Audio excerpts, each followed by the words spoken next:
Quel est le meilleur système de filtration, les disques ou les tamis? Si vous ne connaissez pas la réponse, restez avec moi et je vais vous aider à faire les choix corrects.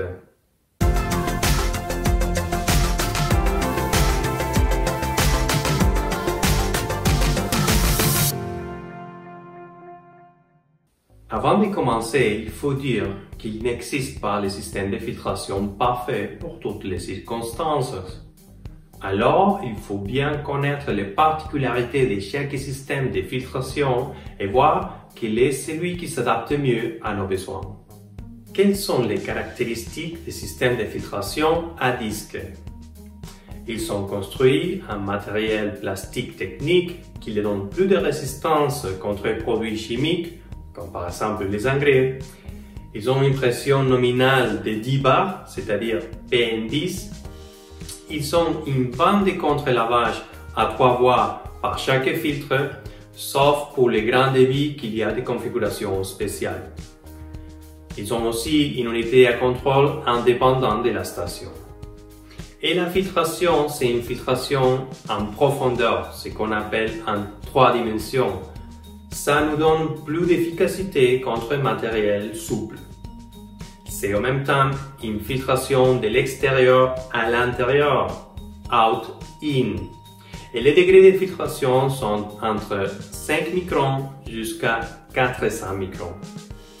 Ils ont moins de besoin de pression de contre-lavage. Ça n'est pas applicable à la totalité des filtres à disque qu'il y a dans les marchés. Mais par exemple, les stations de filtration Azoute Helix automatique, grâce à la technologie DLP, ils sont capables de performer un contre-lavage avec 1 bar et demi de pression. Ils sont modulaires, c'est-à-dire on peut composer différentes tailles de stations avec les mêmes modèles de filtres. Et ils ont aussi une très haute résistance à la pression différentielle, en même temps qu'un très faible entretien. Et quelles sont les caractéristiques des systèmes de filtration à tamis? Ils sont construits en matériel métallique principalement, ils ont moins d'encombrement et moins de débit de contre-lavage.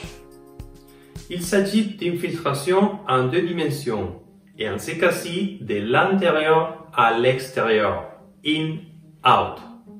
Le degré de filtration c'est entre 20 microns jusqu'à 1000 microns. C'est un système plug and play, c'est-à-dire tout c'est compris, l'unité à contrôle, les connexions, etc. Et ils ont besoin d'un peu plus d'entretien. Et quand est-ce qu'on recommande l'installation d'un système de filtration à disque?